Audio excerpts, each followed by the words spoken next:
today's session on future of media. We're super excited to get kicked off with some great marketers. I'm happy to be here. And in fact, when I was asked to join you all today, I was pretty excited when I learned about the topic.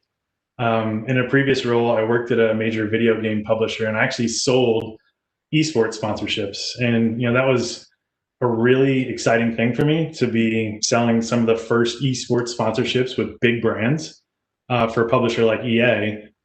But I also remember working through some difficult and interesting challenges. Like, I never sold television inventory before, which was new and exciting, but how were we going to measure across linear viewership on ESPN and digital distribution on platforms like Twitch and Mixer, when Mixer was still a thing? And sponsorships in general are difficult to measure, but esports presented the first real shift of mass consumption from linear first to digital first distribution of a live event. And now I work at Samba TV, who has built solutions to address this very challenge. For those that are not familiar, Samba pioneered ACR technology and operates a platform with the most comprehensive source of data across linear streaming and even gaming. So we're able to see and measure and understand those shifts. And now I get to help people like yourselves and marketers solve some very difficult business challenges that I first bumped into several years ago at EA.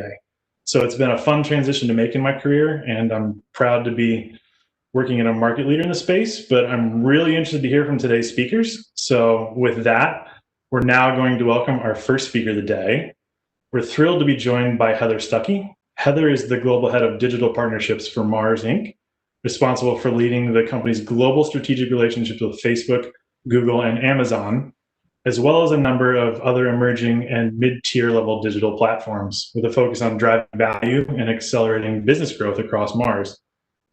This session will be moderated by Jim Tricarico, President of Sales and Chief Revenue Officer of Cadent. Welcome to the stage, Heather and Jim. Thank you so much, Greg. I appreciate it. And Heather, good to see you again. It's good to be here. Yeah, I know we chatted the other day. How are things going on the West Coast? They're good. They're good. No complaints. Trying to. I think that the biggest thing is staying safe from the fire. So that's our big focus, and make sure that everybody is protected and away from harm's way. So yeah. But other than that, things are good. Great. So we know we were going to start this off today with two questions. And the first question is peanut or plain? 100% plain. I grew up with plain. I know that's probably not the popular answer, but that is, I go right back to my childhood memories of plain M&Ms and having them in my kitchen at all times and eating them in large quantities after swim practice. Yeah. All right. The second question is, what was the famous movie where they could not get Mars to sponsor the and instead they got one of your competitors? I really want to get more detail on that. That is E.T. Forever will be known as Reese's versus Reese's Pieces versus M&Ms. I 100% think that M&Ms should have been part of that movie, and I don't know what happened there. Yeah, we went dark for a second. I think we lost signal. So the answer was E.T., correct? Yes. The answer is E.T. And I need to find out why Mars wasn't the one that was sponsoring that. I don't know, but listen, we've enjoyed from my days back in Nickelodeon all the way to today. We've enjoyed working with your brand and all the folks in your media team, Ray and Marty, and we're really excited to speak with you today. I know your background is a little bit more creative. So tell me a little bit first about your background from DDB to the client side and how you've used that experience from the agency side and how you're kind of working with that now at the client side. Yeah, so I do have a quite a different background. So I spent about 15 years at DDB in a number of different roles. And in the last 3 years of working at DDB, I worked on the Mars business and was running our global relationship with Mars across all segments. So really focused on confectionery and pet, as well as the food brands. And in that role, one of the best things about Mars is one of our core principles, which is mutuality. And I was really struck by how deep of a partnership we had with Mars and the agency. We were involved in almost every decision that Mars is making regarding marketing plans, and it really kind of turned me on to what I could do and impact from the Mars side. So fast forward a couple of years later, I am now working at Mars. I've been with the Mars family for a little over 3 years. And I am responsible for driving our global strategic relationships with Facebook, Google, as well as other platforms such as Amazon and TikTok. What this means is I work with platforms to develop a strategic roadmap in collaboration with our key segments, including pet care, confectionery, and food, and their top markets to drive value and accelerate business growth.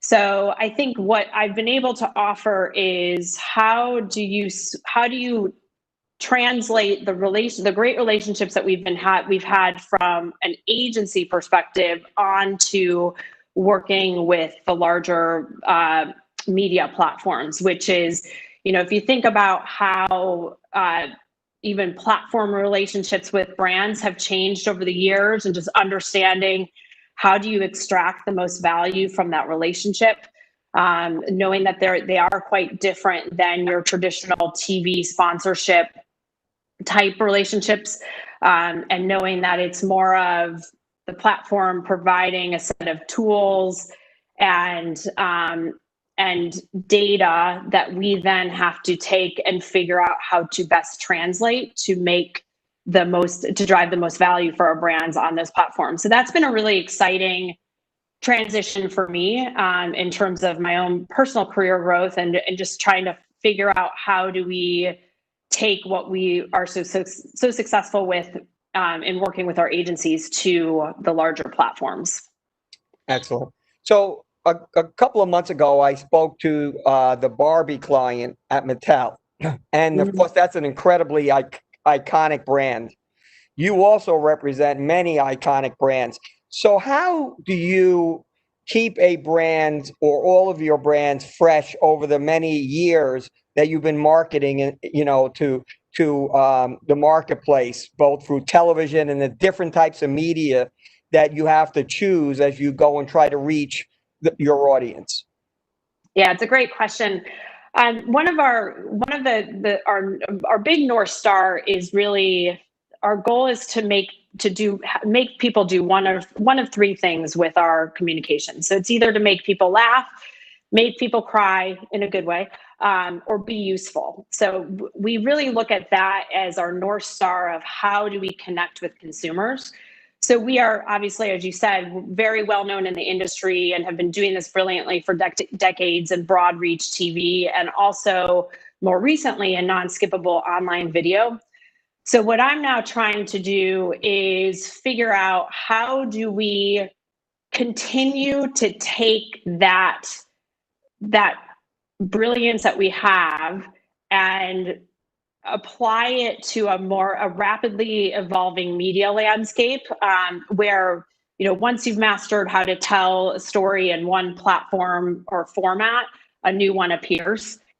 So for example, when I first started working with both Facebook and Google, we really focused on improving our mobile capabilities and learning how to effectively tell stories in 6 seconds.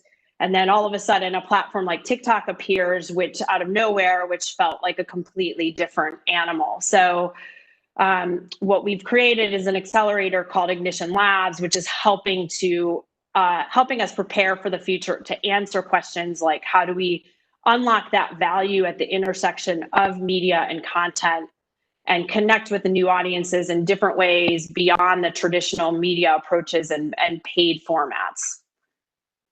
Tell us a little bit more. I know you're very passionate about it, Ignition Labs.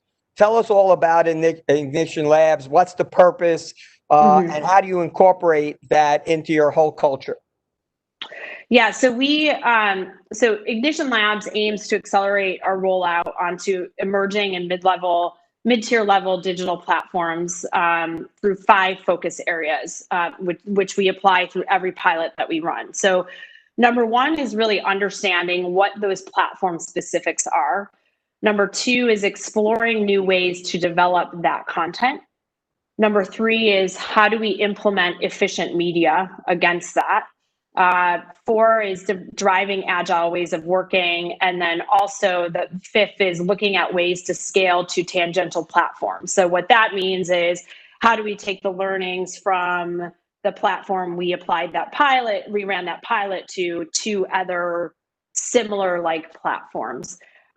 So right now, Ignition Labs is available to all segments and markets within Mars through pet, confectionery, and food. The pilots are very low budgets, but what we do is then scale those learnings across the organization so that they can understand how to apply and how to learn. And essentially, Ignition Labs works to clean out all the pipes and to figure out how to make things work so that we can clear the road for our brands to focus on telling great stories in those new environments.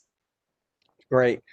Tell us, you mentioned before your relationship with Google and Facebook. Tell us a little bit more about those partnerships and how you form them and how you utilize them different than traditional linear TV.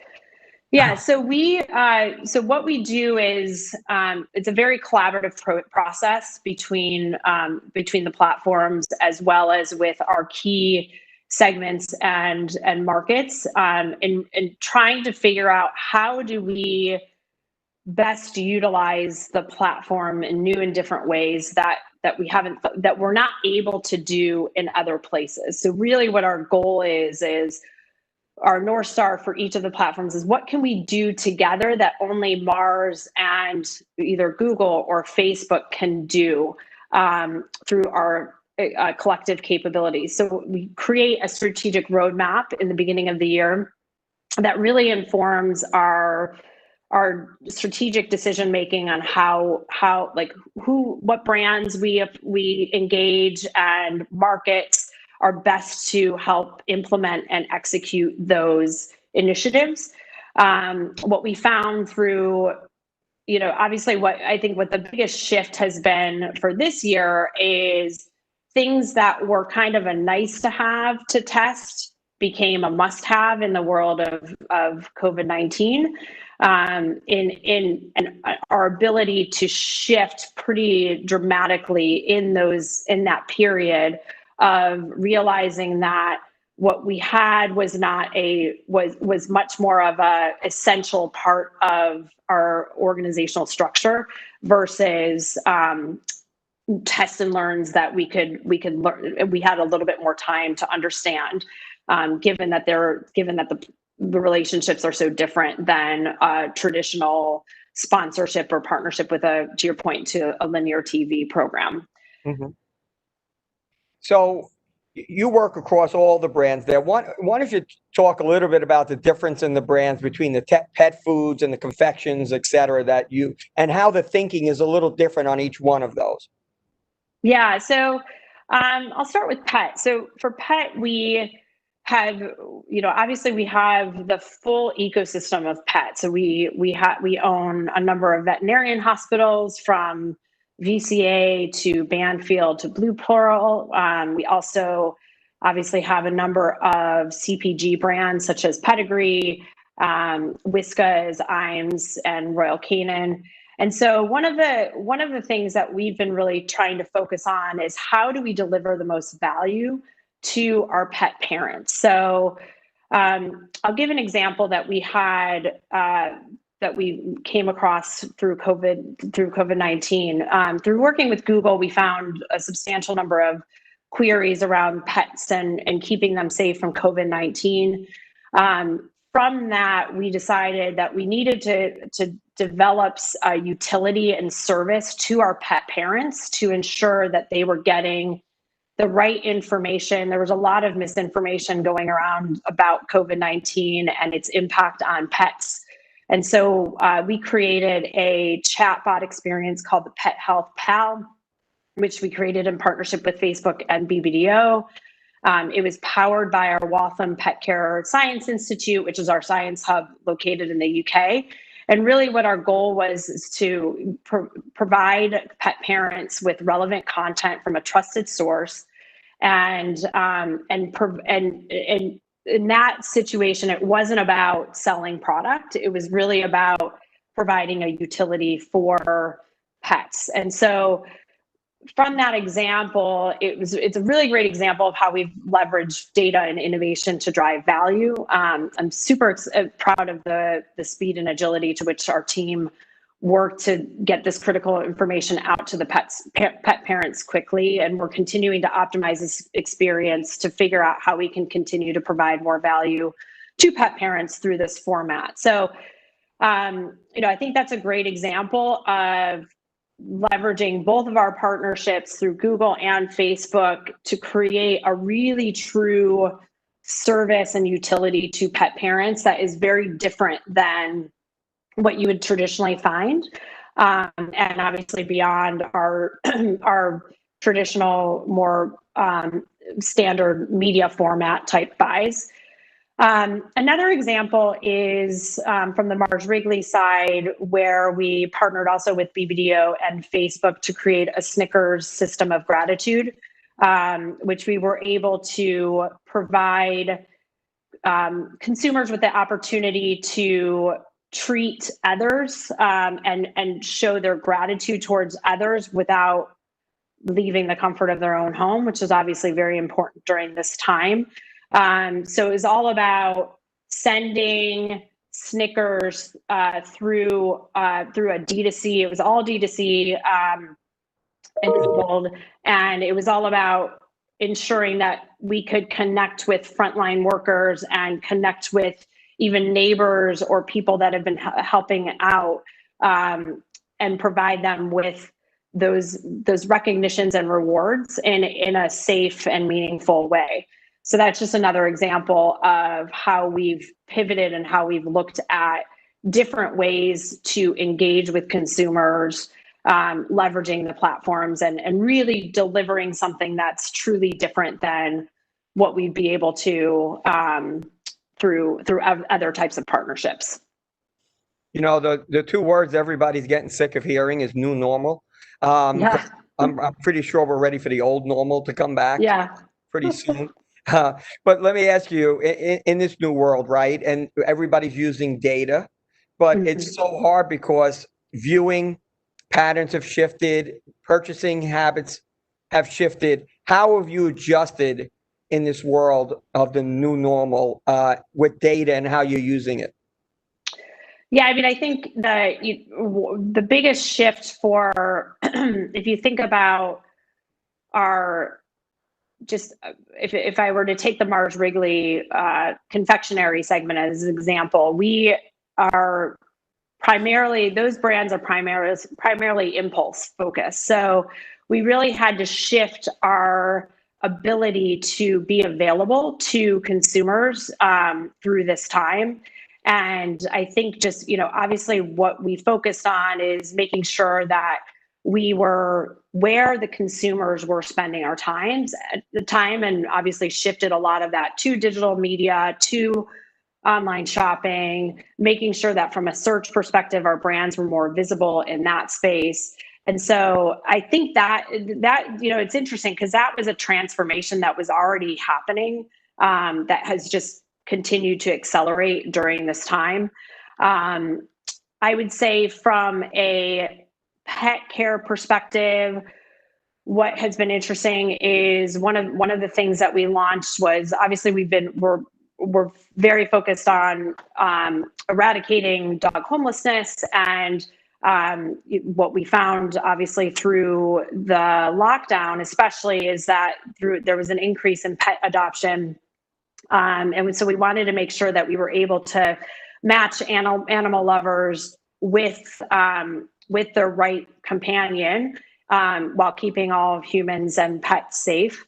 So Pedigree launched this Dogs on Zoom program, which is essentially a virtual pet adoption program that had dogs on Zoom and had potential pet parents on Zoom as well to form that lasting connection. So those are just two examples of ways that we've pivoted that I actually don't think that even if the old normal ever returns, or if the new normal gets a little bit easier to work with, I think that there's a lot of things that we'll continue to utilize through digital that we hadn't really thought of before.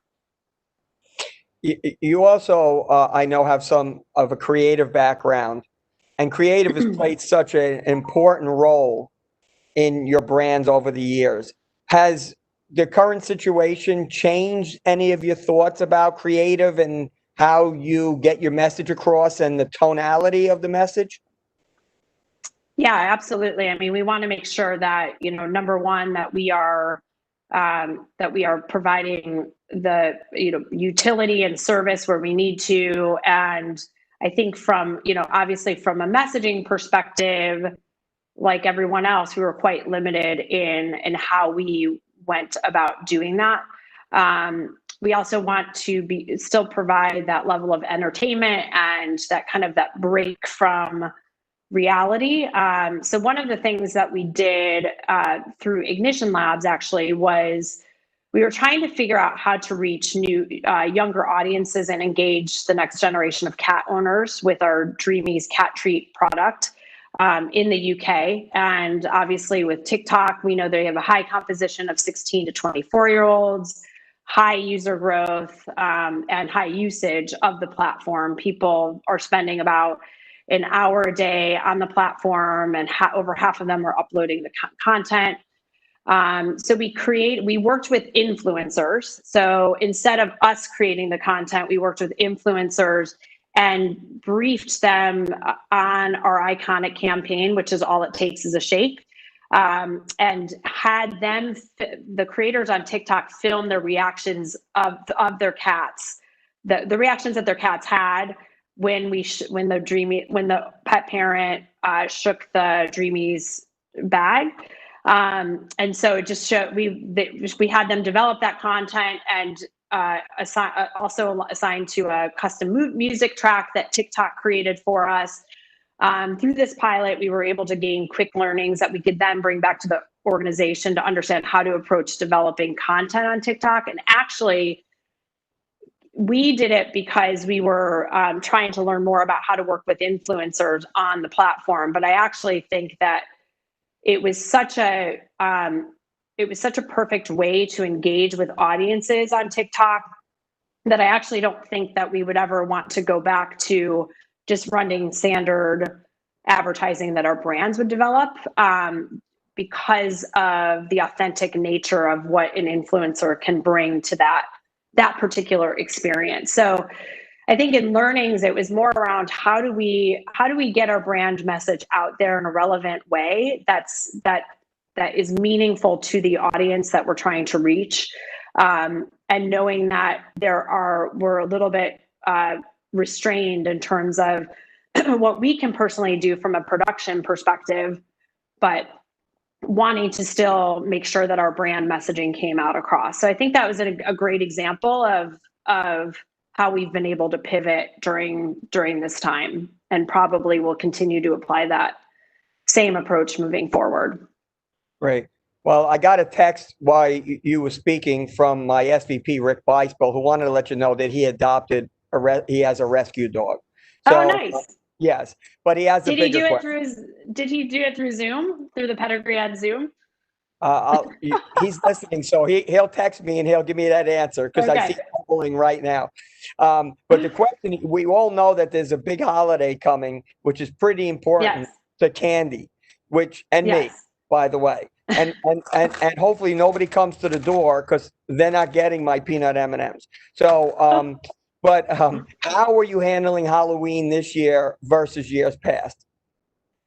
So we obviously truly believe that Halloween is still still something that consumers want, and kids still want to be part of. So what we are doing is, starting October 1st, we are launching a Treat Town app, which is a digital platform that enables trick-or-treating, virtual trick-or-treating, and it allows people to redeem credits for our candy across retailers in the US, including Walmart, Target, and CVS. So we're excited about this. It's the world's first ever digital Halloween trick-or-treating experience. And we're not only making Halloween a one-day holiday event, where it's going to be a full month event. So it may be something that will continue even when the social distancing protocols lift up. So we're excited about that. It should be a great experience for everybody. We have also we're launching some seasonal items, including an M&M's Creepy Cocoa Crisp, which sounds delicious. So stay tuned for that. Can you send them to me first? I'm still trying to get a hold of it. So once I get a hold of it, I absolutely will send you some. I'm looking for a few benefits of this job, just a few. That's all I'm asking. Well, Ray and Marty may be able to hook you up faster than I will be able to. I'll talk to Ray, but I'm looking at Ray. He may be eating him before I do. So it'll be a race, two Italians trying to get a hold of him. Rick wanted me to tell you that they did, and it's incredibly gratifying. Great. Good to hear. Yeah. Good to hear. I think right now they're cueing me that they want to ask you a few questions from the audience. So you ready for a few questions? I am. And why you do that, I must say, I love Mars. I'm enjoying speaking to you, but there's no way plain is better than peanut. So I've been trying to diet for weeks. And so when I told my wife I wanted to do this for the call, she went out and I said, "That's the size bag you bought? Like, why don't you get a giant bag?" You're like, "I want the full pound bag." I thought it was nonsense? A clever ruse to get a giant bag of peanut M&Ms, and she comes back with this little bag. I mean, what good is that? Anyway, I don't know. We're gonna have to talk to her. So let me read some of these questions, and you let me know what you think. Okay. 1 second. So many brands have drastically reduced media budgets. Oh, they go right to media. Here we go. Over the past few months, how was your media plan adjusted? Yeah, I mean, I think it's kind of what I spoke to before. It's really around making sure that we are where the consumer is right now. So a lot of our adjustment has been going more towards digital. And I will also say that, two of our segments, meaning pet and food, are category essential brand services and brands. So we have found that there hasn't been necessarily a need to cut anything. It's just more around how do we make sure that we are where the consumer is, and that for us has been much more on digital platforms. Right. Another one here is, what is your approach to the acquisition of first-party data, given the death of cookies and third-party data? We are, the cookies haven't quite died yet, so we are analyzing that now. I think we have 18 more months. So we are, that is obviously a big work stream for us to figure out what is that next stage. And so stay tuned, more to come on that. I don't have any great answers at this point, but we definitely are working through that now. Okay. Remember, I'm only reading the questions. I'm not asking them. I know. So it seems that you are focused mostly on digital platform partnerships. My question is how you will be looking to partner with new streaming platforms in OTT and connected TV. That is a great question. That is something that I'm looking to do through Ignition Labs, actually. So it's figuring out how do we approach those platforms. I would also add gaming to that as well.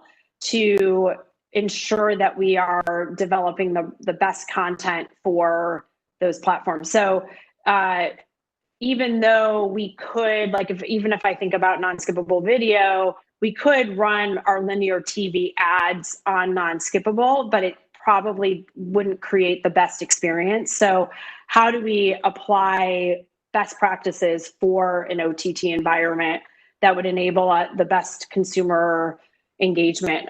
So that's something that we're very much, that I'm looking at specifically in the Ignition Labs work that we're doing. One of the questions is the app for Halloween is going to be focused on kids or adults, and I want me to answer that for them. You can. I think you know the answer to that. I think it's adults. Yes. We are not targeting kids. Not targeting kids. Pretty good, right? Yes. I learned that the hard way at Nickelodeon. Yes, you know our business well. All adults. I just have a couple more for you. Working from home, distancing have altered consumer media and digital habits in many ways. How are you adjusting to that? Well, it's interesting. I work from home normally. So for me, I had it kind of down to a science, and I knew how to work through that. I think the biggest challenge that I've had to deal with is the fact that I was working from home, but I was also traveling 75% of the time. So I would say that my office was virtual, but it was also very much on the airplane. So, connecting with my colleagues and associates around the world is something that I very much enjoy doing. I love seeing everybody in person, but we've actually been we transitioned really smoothly onto virtual platforms. We, obviously have video calls throughout the day. And I've been really, really impressed with our ability to pick up with what would have been in-person meetings and just transition right online without skipping a beat at all. So I still feel as deeply connected as I did before. But I am excited for the days when we can actually see each other in person. Yeah. I think the next question is actually a good one. The return of sports has happened. Now, being a New Yorker, I know you're originally from New York, but my sports return is kind of happy and sad because my teams all stink. So I don't know if you watched the Giant game the other night. Yes. Football, but terrible. Football for me, it lasted about 2 quarters before it got back to reality that they still stink. Even in pandemic, they still stink. So, but the question is about the Super Bowl. So tell me, what's your focus on the Super Bowl and what are you guys thinking? I'm gonna have to hold you in suspense on that one. And Ray Marty would want me to be quiet about that one. So I have to keep quiet, but stay tuned on that. I'm sure it'll be another great one, as we always do. I think some of our best work comes out of our Super Bowl, not only in the actual game, but also in some of the other things that we've done, like the Skittles Broadway show that we launched last year. Yeah, all of it is awesome. One last question I see on here, and see if you would like to answer, is how do you approach emerging media channels, and how do they factor into your overall strategy? Yeah, that's a great question. So that again is something that we're tackling through Ignition Labs, is really figuring out where is the consumer engagement going. So if we look at two things, we look at behavior in terms of where are they going? Where are they trying? What is kind of the next thing that's bubbling up and happening? And then how do our brands integrate into that environment? So, and also I should say that what may be emerging in the world may not necessarily be what we're not going to be chasing all of the next shiny objects, because that would get exhausting, but it's kind of figuring out, has it hit a critical mass where we think that it's important for our business to understand how to work with them. And that's kind of like the example that I gave with TikTok, is just trying to figure out and play around with it a little bit to see what the what the response is and how to best work in those new environments. I was going to do a TikTok at the end of this, but but I think one of my daughters is on, and she would never speak to me again. So instead, I'm going to do what I do best, and I'm going to eat some peanut M&Ms. And I want you're awesome. they're so good. Oh, thank God. But now I can't talk, but I want to say thank you so much. It was a pleasure meeting you. We love being your partner at Cadent, and we wish you nothing but continued success. So thank you for Thank doing you so much. And I can't talk anymore because I'm jamming it home. Thank you again. Really appreciate the time. Greg? Yeah, now that Jim can't talk, I believe I get the last word on this. Plain M&Ms are just far superior, and that'll be the end. Thank you. Thank you. A big thank you to Heather and Jim for kicking us off today. We're now going to welcome Chris Eppel to the stage. Chris is the VP of Consumer Marketing of Americas Lifestyle Audio at Harman. Chris has over 15 years of experience at premier consumer goods companies such as PepsiCo and Kraft Foods, as well as in entertainment at A&E Networks. In his role as the Vice President of Marketing of Harman Consumer Audio, Chris oversees consumer, customer, digital and social, retail, and new product marketing in the Americas. This leadership role spans globally recognized brands such as JBL, Harman Kardon, and AKG. Chris also has marketing advisory responsibilities for all other Harman regions globally to ensure best-in-class marketing across the world.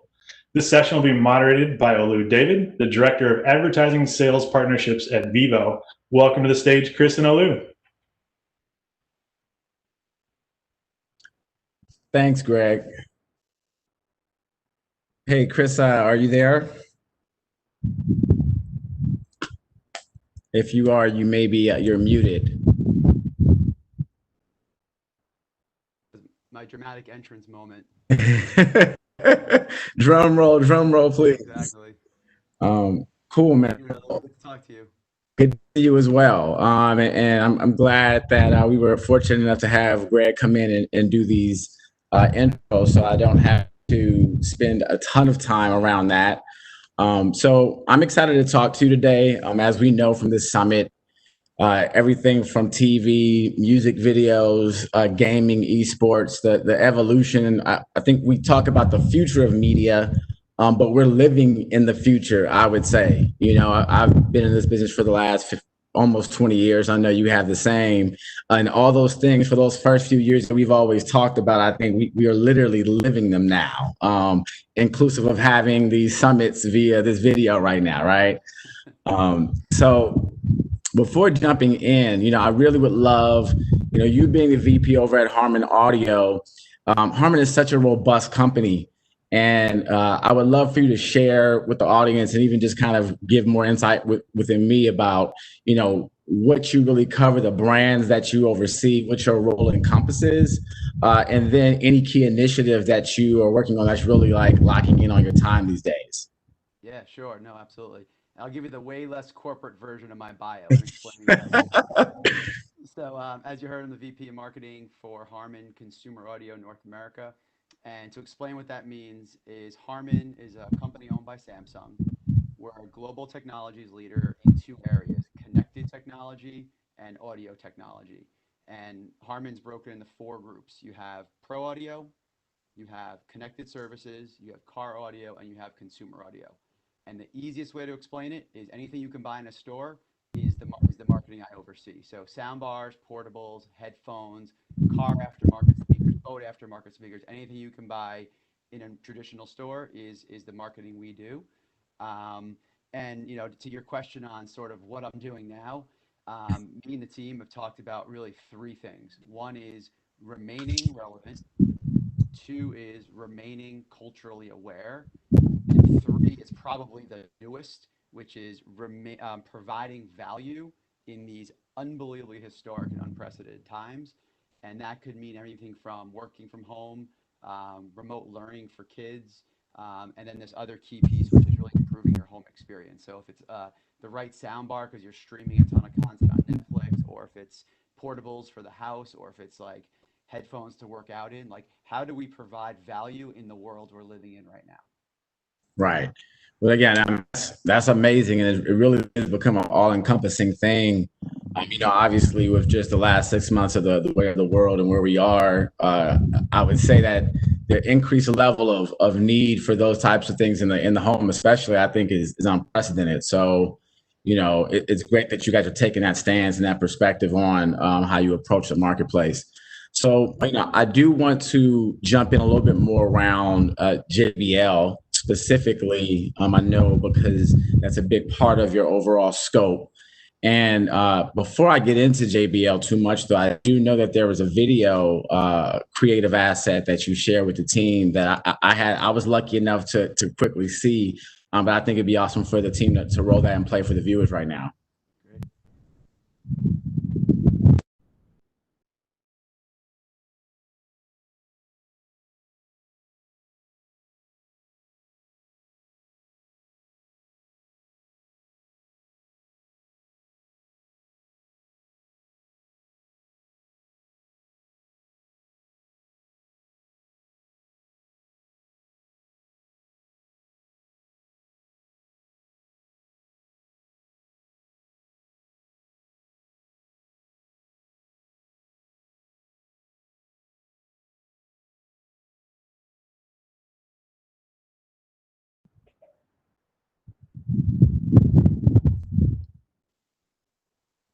Hey, are you there, Chris? I'm here. All right. The wonders of technology. No, so, we teed up that video pretty quickly, but I know that, again, just from our various conversations and even seeing what's going on with you all in the marketplace right now, gaming has been a pretty big focus around your business unit. And I imagine just with the evolution of even media and where we know that gaming is everywhere, esports is everywhere. The increase in consumption of that as a medium has been ridiculous over the last. It was already amplified, but for the last few months, it's been unprecedented. I would love to hear more about how JBL decided to begin entering the space of gaming. Yeah, no, sure thing. And first, I didn't hear sound in the video, which would be it's so ironic. I don't know if anyone else could hear it, but to not have sound from the head of marketing of an audio company is amazing. No, but quite honestly, of all the things we're working on right now, the easiest decision was to get into gaming.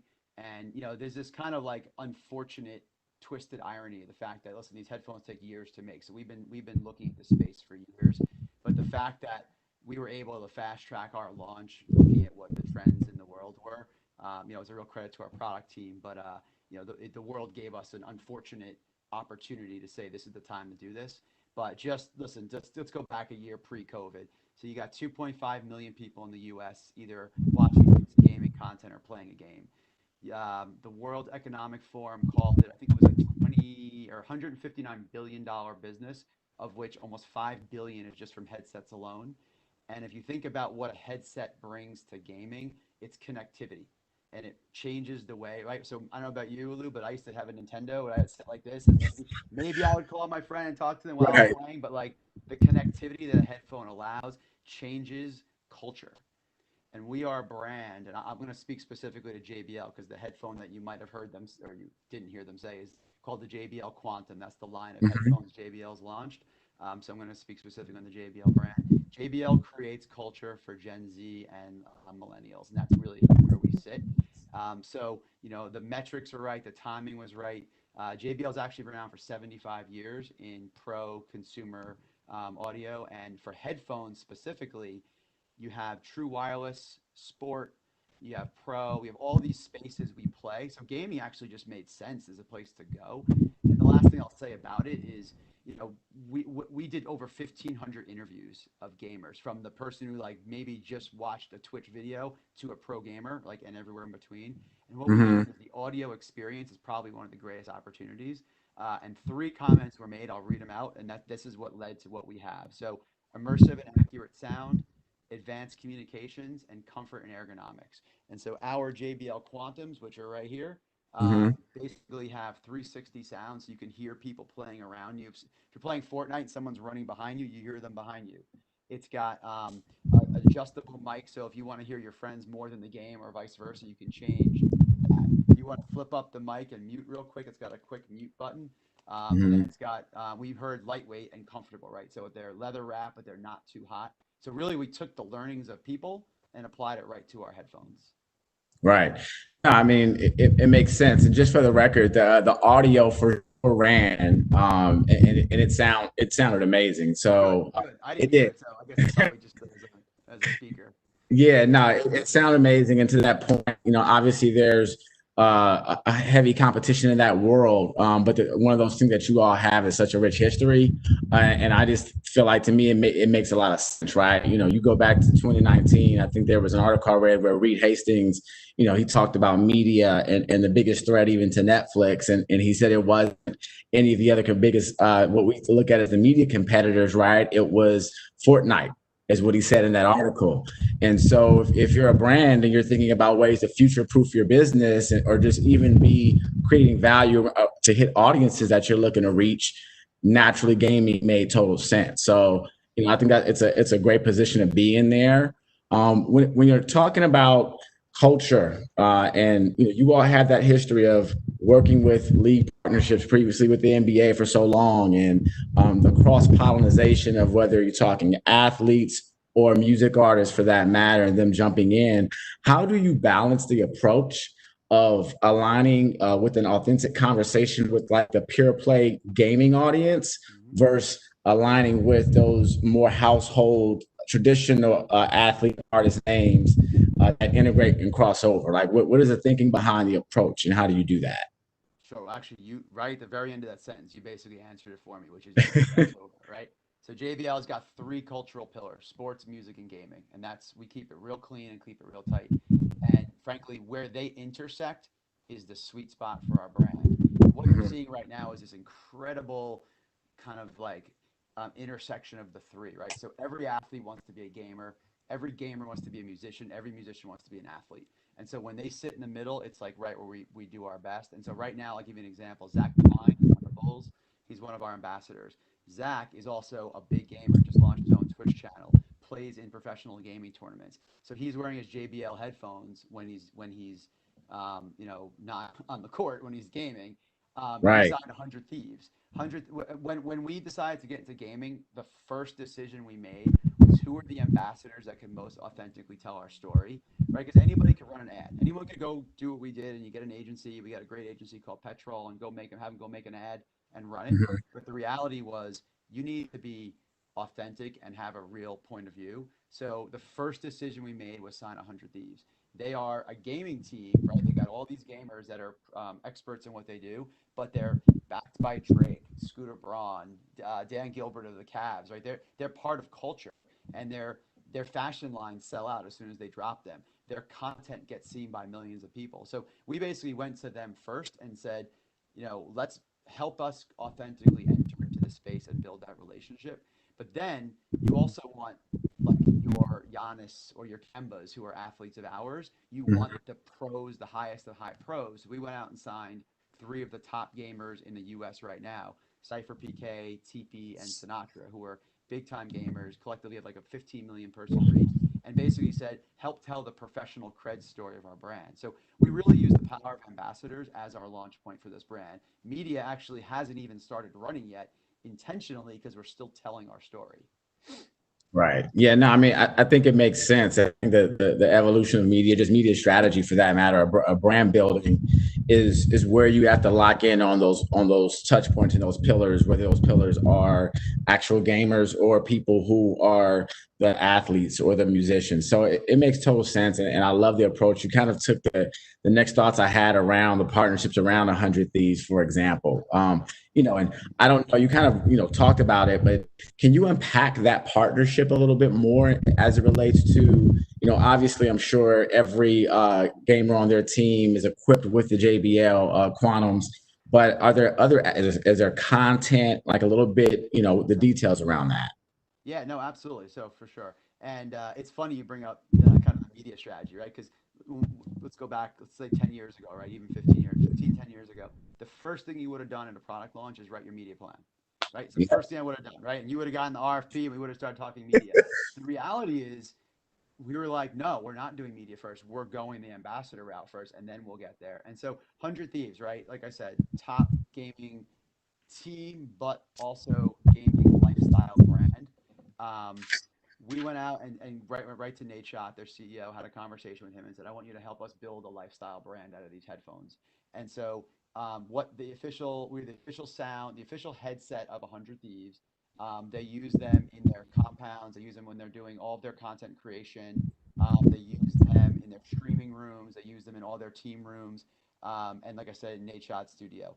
And then they actually also use them, obviously, on the competitive side in certain realms, depending on kind of how it works. But really, it was help us bridge that gap with culture. And the number one, unfortunately, the number one thing we were supposed to do was the CES. I'm sorry, was it South by Southwest? Obviously, that didn't happen. What we're going to be really unveiling with them in a really exciting way is coming up very shortly. If this was like in 4 weeks, I could tell you more. Maybe we'll make that a rain check, but Right. really big statement with them is coming up in real short order. But really, it was around social media, letting them post on their channels, even their intro posts, their unpacking videos, the seating kits we made them, even just the videos of Brooke AB or different people on the team unpacking those, unboxing those. I mean, were just seen by millions of people. Right. Gotcha. Now, and listen, there's anybody who knows me, they've heard me spit out this phrase that I heard years ago in my career, was that you capture the culture, then you capture the market share.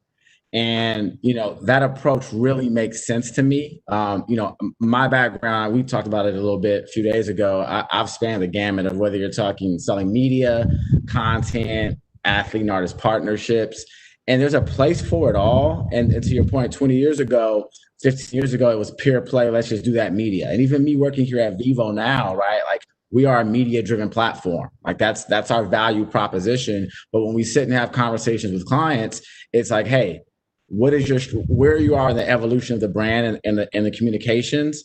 And when we want to come in and add value from our platform, it's when you're at the stage of building the media, right? It's in a post world of you already identifying the alignment with people who are legitimately in that culture of whatever the audience you're trying to reach.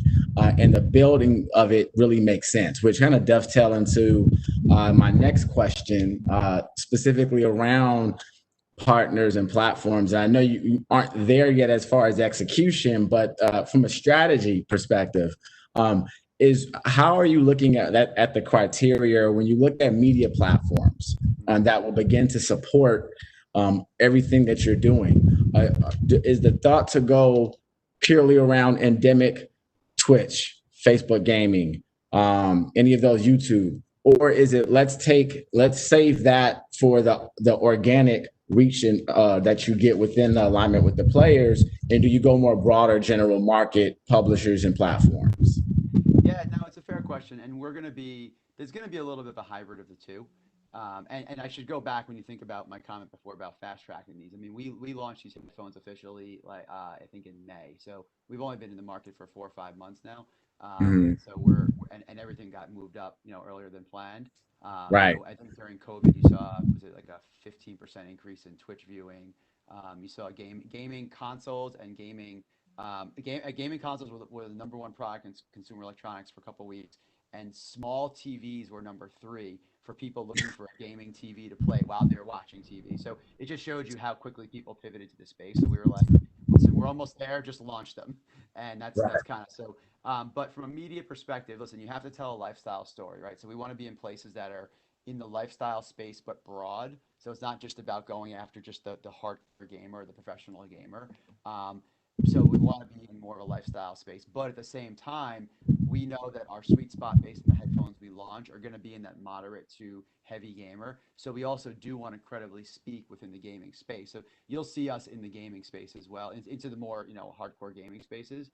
And then, Alu, you said it perfectly. The third spot is going to be the platform and voice of our ambassadors. So it's going to be on their channels, in their voice, in the way they want to do it. So if it's how-to videos on YouTube, if it's a tweet, if it's something on Instagram, whatever it's going to be, the way they want to tell that story. If it's just wearing them on Twitch, like, we want to be in the journey of how they authentically communicate their message. Right. And when I think about these conversations, I kind of go to a place where in the gaming world, obviously we look at media and we look at the need for it in certain ways. But it's almost as if the gaming world or even esports world, you align with the music business a little bit in terms of going with artists, right? You align with these artists, and then everything that they do, you gain the exposure from. Yeah, you'll see that with us on the sports side. So during the bubble, well, in the beginning of the bubble, we sent all of our athletes that were in the bubble our gaming headphones. And when you watch that bubble life content, which I thought was great, by the way, you'd see JBL Quantums in there quite a bit. And we did a number of NBA seeding. So actually, when Zach was in a couple of his gaming tournaments, like the 2K tournament, he had the Quantums on. And then you saw a number of other athletes because he gifted other athletes. So you started to see those showing up on that platform. And that's kind of where the crossover of sports went. On the music side, I think we're still working through kind of how that will look. I could tell you that COVID kind of put a kibosh on a couple plans that were in the works, but there'll be some interesting crossovers on the music side. And then the last piece is content that we want to create. So you'll see some content coming out, which will be part of the media we do, which will be around the lifestyle of the athletes and how they live their life, while they're gaming, while they're not gaming, while they're preparing, while they're just hanging out, and how JBL products and JBL Quantum play a role in that. Gotcha. And so let me ask you, kind of like not switching gears, but pivoting a little bit around just thinking about media networks, television networks, esports, and what are your thoughts around, not calling you Nostradamus or anything, but what are your thoughts around will you see networks doubling down like ESPN and how they program gaming? Do you foresee us hitting some level of maybe maturity around it? Like, what are your thoughts there?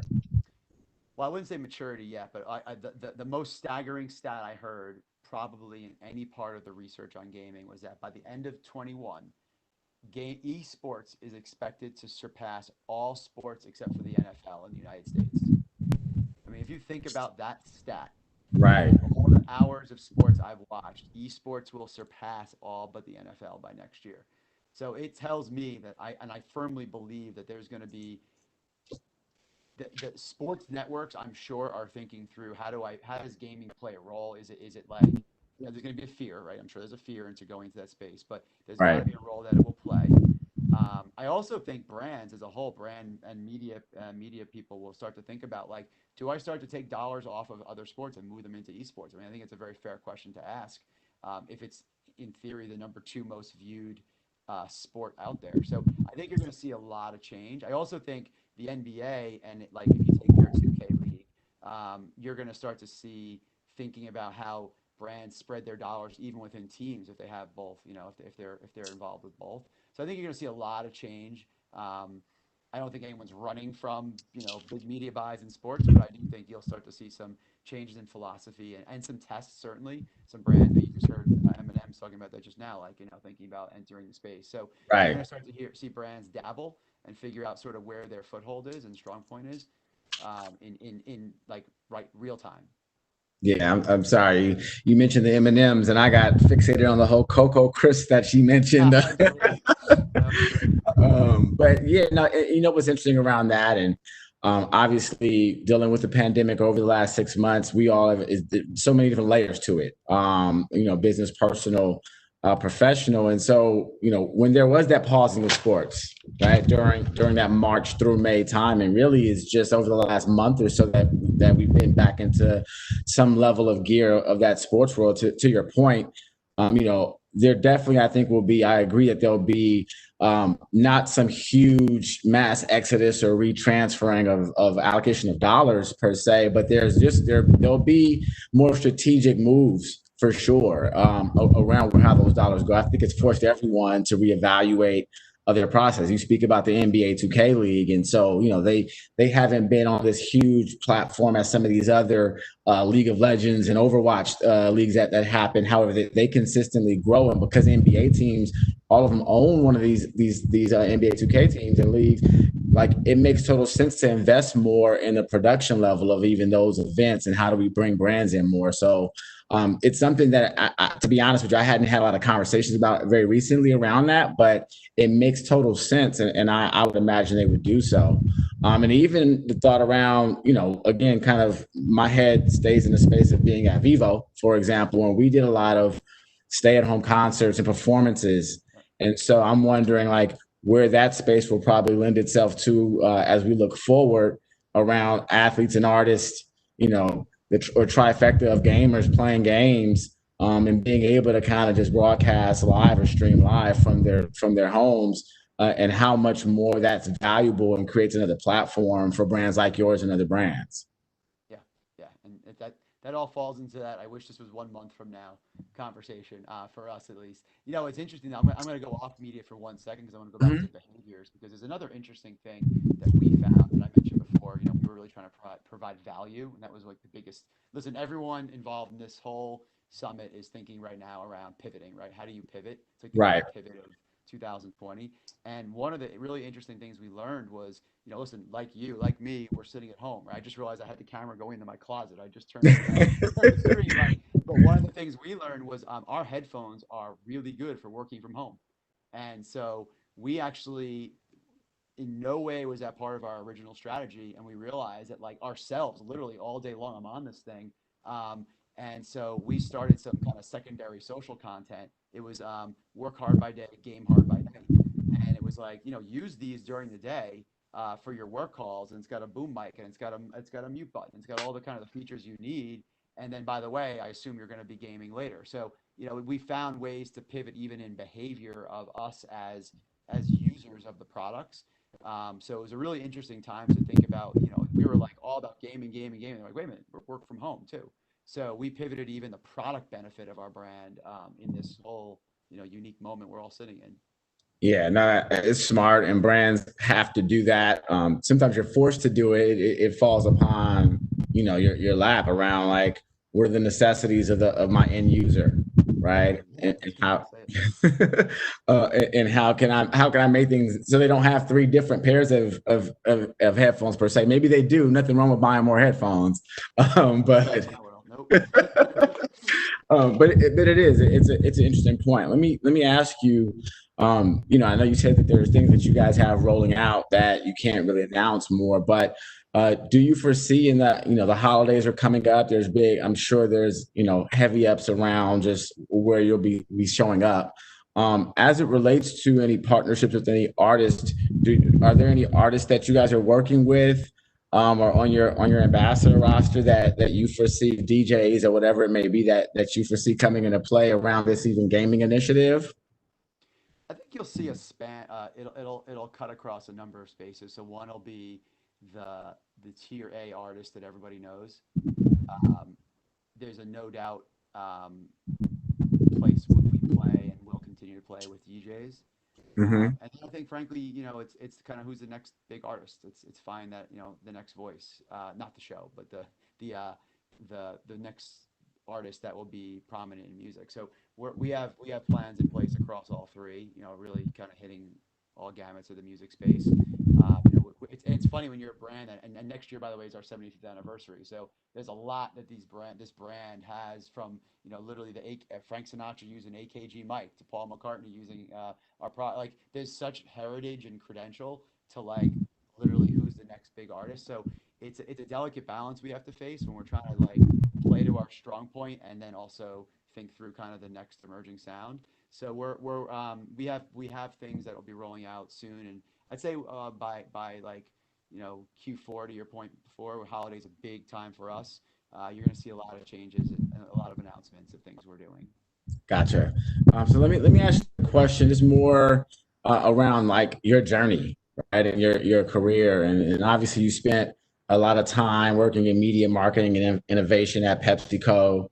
I'm sure you did a lot of cool things. The Super Bowl halftime show, I know that you were involved with, and then jumping at A+E Networks, launching the National Women's Soccer League. I mean, I think that probably had to be one of the coolest things I would imagine that you were involved with during that time. Are there things that you have taken away from that journey that you would say you've been able to really apply to some type of strategy right now in your role? Oh, that's a great question. Sorry. You are right. Launching the National Women's Soccer League was one of the most meaningful parts of my career because it was something that Lifetime took on, one of the A&E networks, with the belief that they would obviously only do this if the women's U.S. soccer and women's soccer tried to help foster more women's empowerment. So it was great to be part of something that had a lot more depth to it. I'd say this, what's interesting, in the last probably 15 to 20 years, 15 years of my career, I've worked in like challenger environments, right? So you have Pepsi and Coke, you have History and Discovery, you have JBL and Beats, right? So I've always been in these like kind of dogfight places with brands, and it's been really exciting always being in these places where you're like always like at battle. I think it's allowed me to personally, but also the brands I work on, to take risks and to think about things where you have to, because you have to take calculated and strategic risks for brands. I mean, listen, if you're number one in the category by 40 share points, you just gotta be smart and sort of like, Maintain. lose that. Yeah, you maintain. Or if you're a tiny little brand with no funding, it's like, how do you be guerrilla? But it's been really interesting playing in this place of like being able to be a brand that's always in a dogfight. And I really found that like it wasn't about just being like status quo and just doing things the way it's kind of always been done. It's about evolving, it's about innovating, it's about finding new niches and things to do with your brand. I think, as evidenced by some of this, launching gaming and realizing it's a work from home, right? Going into launching a pro gaming headphone, but signing a lifestyle brand. It's around finding these ways to kind of move and shake and find, and, take risks with the brand. Right. And then I know your primary focus, I believe, is just Americas, but from a global standpoint, I'm sure I think you probably have some oversight there as well.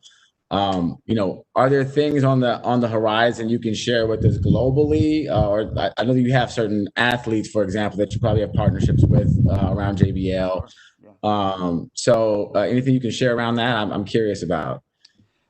Yeah, I mean, it's interesting. Like we have a good balance to the first part of that question. Yeah, so I have more of a communicative oversight across the region, just making sure everyone's plugged in and taking learnings from each other. But the reality is, by region, there's nuances, right? So whether it be Premier League soccer, or whether it be Australian rules football, or rugby, the sevens down in Australia, like there's different nuances and things that really resonate with culture. Right? You have to be culturally relevant in your region. We do something at JBL, which is a global event called JBL Fest, and it's a one-time-a-year event where basically all the regions pool a lot of their thinking and creative in a way to bring the best of all of what happens in the regions to one location in Vegas. And it's like a 3-day showcase of everything the brand has to offer. And that's where like you're seeing the biggest DJ in Australia performing next to a producer from India or a pianist from China, and we have this incredible like cross section of talent performing and really and mingling and hanging out. But like we show off the entire breadth of the JBL brand at this event, JBL Fest, which fell victim to COVID this year, but we'll be back. Like I said, next year's our 75th anniversary, so you'll have JBL Fest plus 75th plus everyone being excited to be out of COVID. So I think you'll see a lot. It'll be a really exciting time for us next year. Yeah. Well, and the fact that, I mean, again, just locking in on the gaming and esports, like so huge. It's a global movement. Yeah. So there's and we are the so we had a big event last year, actually, at JBL Fest at the esports arena at Luxor, where we that's actually the first time it was all under NDA and super secretive. We showed the headphones to our partners. So but yeah, there'll be a lot of noise around gaming too for that as well. Gotcha. All right. So I'm gonna jump. There's tons of questions popping up now. So I'm gonna do my best to answer as many as possible in the time we have remaining. Great. First question that comes up is around how do you approach your emerging media channels, and how do they factor into your overall strategy? So I'll go back to that point around like you need to be broad and strategic and sort of find the reach and impressions you need to keep your awareness and your consideration high. But at the same time, we know we have to take some calculated risks and play in some spaces that maybe even sometimes are uncomfortable because we know that it's not set up or might not even have the reporting in to get you the reach that you think you want. So we do definitely always challenge both our media agency and even ourselves, frankly, to say we have to step out of our comfort zone. I know it's easy to buy off this partner here who's going to deliver a bajillion impressions, but there could be 3 or 4 partners that are going to tell really good cultural stories, and we have to take some calculated risks with them. We did that last year. I'm trying to be partner agnostic here, but we have a partner that we actually turned over our assets to. We literally said, here's the production days we have. You go produce the content and air it on your platforms, and we co-produce something with a partner. That's awesome. Yeah, I mean that's a lot of trust. Yeah, no, I mean, they shot it. We were just kind of like in the third row of seats at the shoot, like it was their production. Right. And we said, tell our story in your voice. Well, I mean, listen, that's authentic, and that again, like you're not sipping the Kool-Aid, but it makes it makes sense. Like you engage with a partner to reach their audience on their platform, and where there's obviously times where you want to maintain the strict kind of creativity alignment of what you already have doing, but it makes sense to do that as well and kind of relinquish a little bit. And I think it ends up speaking to whoever that audience in a more authentic way, because they know what they're doing there as it relates to their audience, at least. It's all about storytelling, right? And if you just think like you're going to tell your story or run your commercial everywhere, like that's not talking to consumers on their terms in their voice. Right, totally. So another question that came up, is there any focus on the Super Bowl this year? Great question. We have had a smaller role in the NFL in general. We actually are the official sound partner of the NFL Alumni Association. So we do a lot of events with alumni, and it's really our buyers, our dealers, our customers really love those. So we are still kind of on a wait and see place right now, which I'm guessing 90% of the world is. Obviously, we're watching, this past week and tomorrow night. We'll see kind of how the NFL continues to evolve. But we realize the state we're in right now. I'll put the Grammys in the same boat in case that's a question. Like we realize the state we're in. We're watching what virtual events look like in music. We're watching what no fan events look like in sports, and figuring out kind of what role can we play for the consumer and the leagues and teams that we have relationships with. Right, gotcha. So it's TBD. It's a TBD. Listen, 90% of everything we do these days is TBD. Yeah. Right? If I step outside today, TBD. Yeah. So yeah, it's a unique time. for sure. No, it's like like 6-week increments of strategy almost, right? Of like, all right, what do we do next? Like, you have 5 different. Yeah, but on that note, like think about it. Like if you're a speaker brand, like the role we can play in your home at Super Bowl, even if we were live in Tampa this year, the role we can play in your home is just as great for the hundreds of millions of the 100+ million people who watch it, to be able to provide that experience for you in your home. So we're thinking through what value. It's the same question I opened with. What value can we provide to consumers in these times? And then the same question applies to something like the Super Bowl. Right. No, totally. It's funny. This kind of tees up, almost slightly answers this question. I want to make sure I get it over to you. Is working from home and distancing has altered consumer media and digital habits in many ways. What are you seeing when it comes to those types of behavioral changes, and how are they adapting?